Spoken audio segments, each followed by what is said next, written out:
So there is so much that I could talk to you about living on a council estate, and it's somewhere that I hope that I don't live in the future. But I thought that I would talk to you if you don't live on a council estate, essentially what it's like to be here. So if you don't know what a council estate is and you've come from, say, like the United States or wherever like that, or maybe you're not familiar with the United Kingdom as much, council estates generally go around the theme of social housing. So the houses that we own are generally owned by the government or a private business, so to speak, or maybe you've got private landlords mixed in as well in some areas. But primarily, it's essentially social housing for people who are working class or perhaps people who have been homeless or refugees or whatever like that. So the area that I come from, we have a mixed batch of people that are here. And I really hope at some point that I'm able to move away, or at least I'm able to buy my own house or something like that. Currently I rent. So living on this council estate when I was a kid, we had a lot of people with weapons, drugs. There was people who would stand on street corners at certain times in the day and basically exchange certain goods, shall we say, keeping it family friendly. And that was generally my childhood. Now, it's not my full childhood, but that was generally what happened. So the second thing that I can talk about that happened on a council estate, we actually had flats that were built above shops. Now, when I was very young, the flats were occupied, and then the shops underneath were occupied. There was a laundromat just around the corner from where I lived, underneath one of these flats. And these flats would kind of be really weird, because it'd be like, you'd have the shops underneath, then you'd have kind of like this house kind of building, and then there'd be a flat above it. So it was kind of like three different residents, kind of upwards. Roughly a 4-story building, something like that. I don't know if it had a basement or anything, or an attic. Didn't really ask, couldn't really ask, because they demolished them, I think 5 years ago, something like that. But when I was a kid, hanging around there, we used to go and get, like, 20-piece sweets and stuff. We used to go ahead and get these ice lollies, and then across the road there was this park, and we would go play there, right? So it would be like all the neighbourhood kids and stuff, but this park was tiny. And what you tended to find was there would be, I wouldn't say that it was teenagers, but like people would just wreck it. People would steal the swings and go and scrap the metal from them. Like, literally, you'd have these beautiful swings and somebody come over and remove the seats and then remove the chains of where the swing was. So eventually, they just kind of replaced them with these, like, weird plastic kind of coated, I don't even know how you describe them, almost like chains, but not quite chains. The floor was rubberized, so if anyone fell off the equipment or anything like that, obviously we didn't hurt ourselves, but at the same time, it was, that used to get ripped up quite a lot. People used to set fire to the park. It was kind of horrendous. The other park that we had in the area was over a main road, and we're talking like major league main road. We're not just talking like just a regular road. This was a very busy main road. Eventually nowadays they have put a pedestrian crossing there, but it never existed in the past. So you basically, if you've ever played the game of was it Leapfrog or something like that, where you go down the road, yeah, you basically, like, it was impossible to navigate. It really was. So many of us avoided going there because we didn't want to get hit by a car. The only other crossings that were on that road were all the way down one end of the road and then all the way down the other end of the road. It just wasn't safe at all. So generally, that was something that we experienced as kids. Now, the other things that we would experience living on a council estate was a lot of people took certain substances. A lot of people were very drunk a lot of the time. There were people who Oh, there's so many people that I remember seeing on a council estate that just kind of don't sit right with me nowadays. You've got people who would start fights randomly. You had people who were just plain weird. You're probably asking me in what way were they weird, but at the same time, it was just, it's hard to explain unless you were there. So we did have a youth centre, but not a lot of people used it. And one of the things that I remember the most was a couple of people from my class would just vandalise things. Like, they would just take extreme pleasure in just vandalising things. So we used to have what were known as phone boxes. Now, a lot of these have been removed across the country. They're basically the big red phone boxes. They were then replaced by these kind of silver glass kind of backs phone boxes. And, I never used one personally. I know that I've known people to use them, but I haven't used them because they always used to smell like pee. So it was one of those moments like I didn't want to call anyone and just be like, ew, ew, ew, because you don't know where someone's peed. Like, you've got a handset like right here next to your ear, you know what I mean? So that was something that I experienced. And I don't know if you can hear that. That's another thing that blooming annoys me.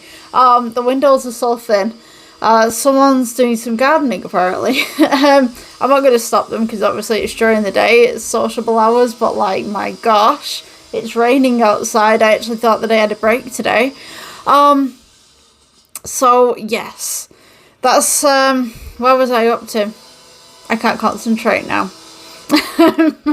I was hoping because it was a rainy day that maybe nobody was doing any gardening, but how wrong was I? So yeah, generally on a council estate, we had different things, but there wasn't much for kids to do. So with these phone boxes in particular, the silver ones, my friend actually used to go over to him with various tools and basically disassemble them and smash them up with him and his friends. And he got caught a couple of times doing that. I'm going to come back to this in a moment. Okay, it's not somebody doing their garden. I thought it was. Like, I thought, what person's going out and doing their blooming garden in wet weather? It's actually the council digging up the road outside, and we haven't, like, I don't know whether they're supposed to send you a letter, but at the same time, it's like, it would have been nice to know what times you were blooming digging up the road. Because evidently I've sat down, I've prepared for everything, and now some guy's outside blooming going across the road. So I'm pretty sure the council's supposed to notify people about that, but hi, we live on a council estate. So yeah, roadworks outside my house, not seeing anything. So yeah, I'm gonna stop complaining because I feel horrible when I complain. It's like, we haven't been notified. I feel like the real Karen here. But yeah, what are we talking about? Phone boxes. Yeah, my friend got caught a couple of times smashing up the phone boxes by the local authorities. We generally had what are known as, and I mean this of no offence, plastic police walking around. What are you grumbling at, huh? You want to come up here? You want to come say hi? My dog's arrived. But yeah, are you coming up, bud? We don't really get notified on many of the things that are happening. Generally, the council just closes roads. I don't know where they put the notifications up, whether they have their own forum or board or something like that. But yeah, alas, they do a lot of road repairs. Another thing linking on to that about living on a council estate as well. We have a couple of power outages, and these can be quite frequent. It's not like somebody's how do you call it? It's not like people are on strike, but because the electrics underneath the main road from where I live are quite old and probably from the 60s or something like that. Hey buddy, you coming up? We get our electric cut occasionally because they're actually expanding the estate. And heavy vehicles are coming through and basically wrecking the roads that weren't meant for that amount of traffic. And the electricity just goes. We've actually had the main road in our area dug up multiple times so that they can replace the wiring. If you guys can't see, there's like these little paws right here. Are you coming into frame, buddy, or am I just gonna like try to explain to the audience what's going on here? Huh? But yeah, we get a lot of roadworks and stuff like that coming down here. The place is expanding. The area is expanding, but the jobs aren't expanding with it. And I was called delusional at one point because I was on one of the local forums, and I was basically I turn around to people and I say like, look, I'm looking for a job. I can't really find anything in the area. And someone called me delusional and said, oh, there's plenty of jobs in the area. You just got to look. And I looked on the profile, and it was someone who was a little bit older than me. And not that I want to do this, but I think that people who are older have lived in a different time. And I know that a lot of young people right now are struggling to find work the same way that I was struggling to find work when I was younger. It's like you need experience to get a job, and you need a job to get experience. And I have all the experience. Like, I'm 32. I have a whole load of experience, and I cannot find a job. You know, whereas when I was 19, it was a completely different story. It was like, oh, you don't have experience, so we can't give you a job. And now I have all the experience and I can't find a job. It's kind of like I wish I could just take those two realities and just mush them together, because that would be really helpful right now. Yeah, so I got called delusional because apparently there's plenty of jobs around here. I mean, like, the fact that not that I want to admit this, but I have been dropped by a few places, places closing down, places, I had a job right now, what are we on, March, something like that. I had a job, sorry, we were on May, sorry, I'm trying to figure out the months here. We're on May currently, 2026 May. I was taken out of a job in 2026 February, which I was told was a full-time job, and then afterwards they told me it was seasonal, and then they told me another story about how they were getting rid of 30% of the staff, and I just happened to be on that list. So I was then made unemployed for a couple of months. I found a job recently, which was, oh gosh, I originally applied for a QA role. They then turned around to me and said, oh, we're really sorry, but the QA role's gone. And I was like, okay, cool. So then I was ready to move on to another business because I got a job offer from someone else. And they basically turned around to me and said, oh, we have an induction if you want to come down because we have a few extra jobs. This is a job that rejected me from the QA. And I went down, and they seemed to just be like recruiting straight away on the day. There was at least like 50 people in a room, and they had to whittle it down to 30 or 20 or so, or however many it was primarily. And I was one of that group that was getting employed, and I continuously asked them, like, what am I doing in my job? What am I doing in this, that, and the other? So eventually I find out that I'm on paperwork, which they talked to me about a QA job. And I was like, yeah, I'm pretty excited. Like, I do a QA job, like, overnight and stuff like that. Quality assessing, it's something that I'm trained in. Really happy to do that. Until I realised this company, I actually researched them. They'd actually been fined a lot of money for prior health and safety issues on the shop floor. And when I went in, because I was doing the paperwork and I was doing the startup checks and I was doing all of the health and safety before staff came in, I was pointing out a lot of different errors that were going on. Like, I found a machine that was being covered in cardboard and tape because the original chassis, the original cover for one of the drive belts that was on this machine was missing. And they just basically rebuilt it with cardboard and tape, and it was exposed to the edge. And I said, like, look, somebody could get their clothing caught in this. Somebody could get seriously injured with this. Like, I'm not being funny, but, like, something needs to be done about this. Some sort of record needs to be put forward. The engineers need contacting. We need to get another cover for that. And they basically turned around to me and they said, oh, no, it's fine. Like, and I said, well, no, not really. That's not fine. You know what I mean? So about 2 days later, they turned around to me and said, sorry, you're not a good match for the job. See you later. And like, for me personally, I just thought, like, well, what have I done wrong? You know what I mean?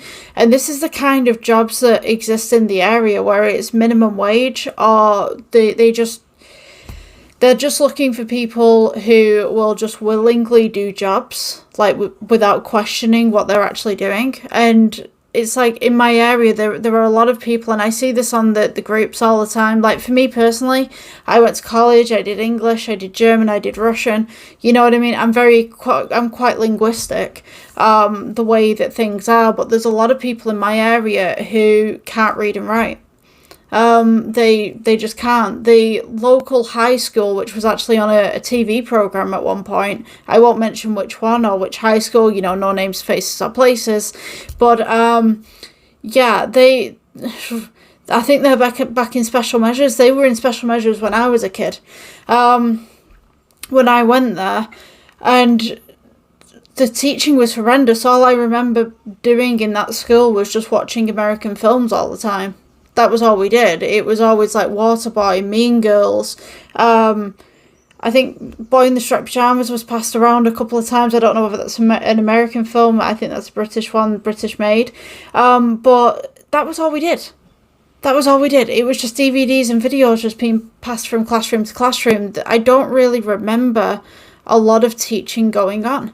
Apart from teachers sat behind the desk and going, I could be at a more disadvantaged school, blah, blah, blah. And that's all I remember. That's all I remember of education from there. I think it was mainly in college. I had to redo some of my GCSEs, actually, because it was crazy. I actually had to have private tutors rather than going into school. I mean, I went into school, I was 100% attendant student, don't get me wrong. But I had to have private tutoring outside of school because I was failing academically. And the school itself was failing academically. I don't know how that school is still open to this day. Thankfully, they have built a new secondary high school just down the road from it, which I'm hoping will help the education in the area that I live in. Because whilst it's not everybody who is kind of... This is the bin men, if you can hear it. It's not everybody... Hi, buddy. It's not everybody that's so much out of education, but you can tell. You can tell that it's... The way that they've been educated is not thorough. Compared to other schools, it's just kind of very basic. So speaking it, I mean no offence to people, you know what I mean? It's like, for me personally, as an adult, I'm terrible at spelling. I mean, I'm a published author. I have 18 books. They're out there in the market. But yeah, I struggle with spelling and grammar sometimes, you know, and I speak, I speak enough German to get by. I wouldn't say that I'm fully fluent at the moment, but I'm getting there. My Russian, very basic. My Spanish, a little bit basic. My French, I can understand things that are being said to me to a certain point, but I can't reply. So I think that's something that I definitely need to work on. And by the way, the German, the Russian, the French, the Spanish, they weren't taught as widely in my school. The only thing that my school taught was the French and Spanish, but it was very basic levels. The German and the Russian was me going out and going to college and stuff like that, and doing online colleges and physically seeking out tutors to teach me. So a lot of people on council estates as well, and I'm not going to be horrible about this, and I don't have an opinion on this. You know, if you want kids early, that's fine. You know, that's your personal choice to do that. But there is a lot of, from my class at least, there was teenage pregnancies. Again, I'm not judging. Like, if you want kids when you were younger, or maybe, you know, you just got together with someone and took it a little bit too fast, I'm not bothered. But yeah, there were a few of those. But at the same time, you can get that anywhere. You know what I mean? It's not just isolated to here. But yeah, that's something that I kind of experienced, like having a lot of friends when I was younger who had kids, and I didn't have kids at the time. I focused more on education and trying to build my career. Oh, we're back. Oh gosh, don't fall. So that's something that happens, and again, I'm not bothered. You know what I mean? I think that people who kind of they're mean to other people because it's like, oh, you're young, you're a teenager, you're pregnant, and all that kind of stuff. I think, mind your own business. Stay in your lane, because it's got nothing to do with you. But yeah, I'm just mentioning that as kind of a side note as well. That's generally how some people outside of school kind of begin their adult lives with kids.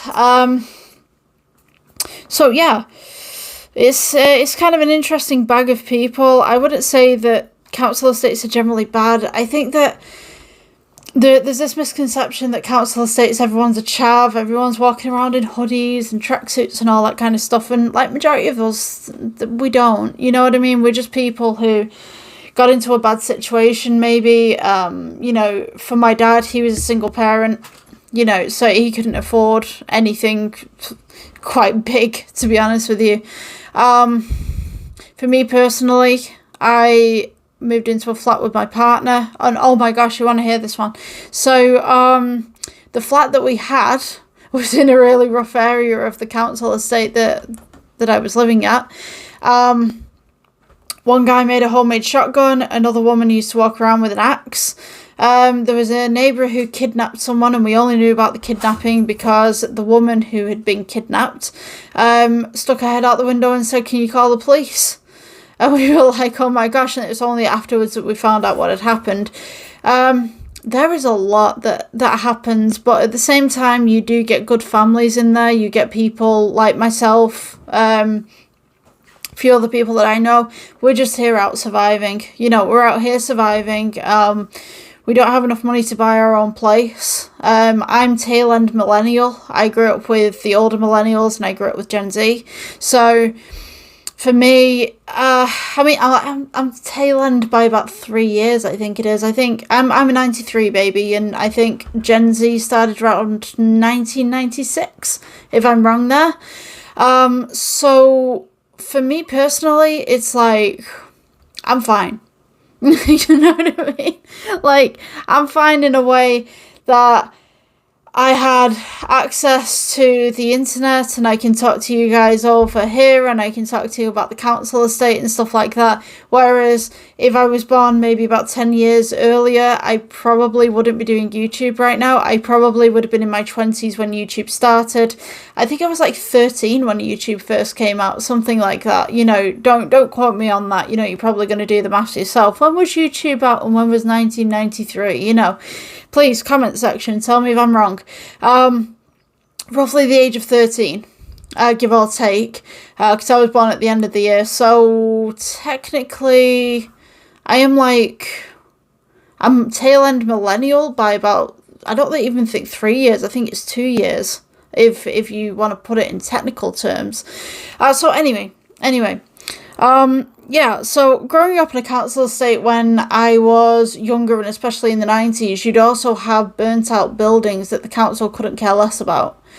We had a building around the corner from where we lived. Someone had a chip pan fire, set alight. That building was sat there for at least 5 years. Burnt shell. We used to play close to it when we were kids. Like, all we knew really was, like, there was one homeless guy who used to try and live there, but it was like the roof was missing and everything, so I don't know how he coped with that, but he existed. There was a bunch of flats, I think at least 20 flats that were just left abandoned by the local council. Absolutely stank, and I don't know what this is, right, but I remember walking in there, and I had family in Scotland, and we used to go horse riding when we were up there, and the flats absolutely stank of horse. And to this day, I don't know what that horse smell was. Maybe I was smelling something else. Maybe I was quite young at the time. But yeah, the flats just absolutely stank. I don't know what it was. And yes, we were 7-year-old children playing in abandoned flats because the council decided not to border it off or anything. Like, they just left them. I don't think our parents knew what we were up to either, you know, to be honest with you. We also had, originally the town that I come from is a mining town. So the pits, what we would call the pits, they were left. They capped them with concrete just over the top of the entrances and stuff, so people couldn't just wander into the mines. And then they demolished all of the buildings so people couldn't officially find them, you know what I mean? So it was just land. But I was told as a kid constantly, do not go down to certain fields because that's where the entrances of the mines were. And my dad used to go mad at me, like, even if I got close to them, you know what I mean? So that was a thing that I had to deal with. Yeah, really interesting kind of place. I think originally when the mines were here, it was quite prosperous. Nowadays, there's a lot of graffiti. There's a lot of fly tipping as well. If you don't know what fly tipping is, it's where people just take old sofas and they just dump them. They just leave them in places. Yeah, I think that's about it on the what's it like to live on a council estate. So yeah, if you guys enjoyed the video, please like, subscribe, and I will see you in the next one. Bye bye.